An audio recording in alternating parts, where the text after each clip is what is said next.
Comfy ka sa akin or no? Comfy, sa lahat naman dito sa akin. Ikaw? Comfy ako sa lahat. You? Are you sure? Ay, hindi siya. Ako, ano siya, hindi ako komportable sa babae talaga. Kasi dito lang din ako natutong Yeah, totoo.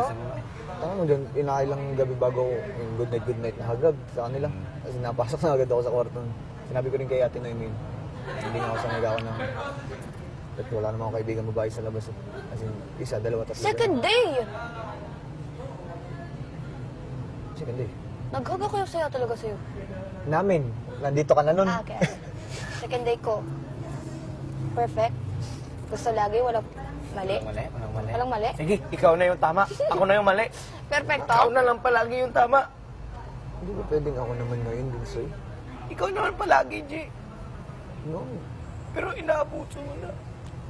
Napakasakit na But I understand what you're saying. Wala ako sa upuan. But I feel like, Kasi, ganun yung ibang friends ko. Like, yeah, but I feel like it's a two-way thing. You have to mingle as well. uy, nakikimingil naman ako. Oh, pero ganun, sa ganung mindset mo, nahihirapan ka talaga. Like, mingle, tapos ma-feel mo lang na hindi ka fit. Na, hindi naman ganun yung nasa isip nila. Mm. Tapos, pipiliin mo na naman. Okay, mo guys.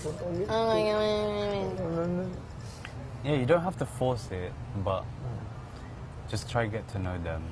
Parang first day natin lang, you just have to get to know them. Yeah. Sa But akin, you're ganyang crazy, vibe.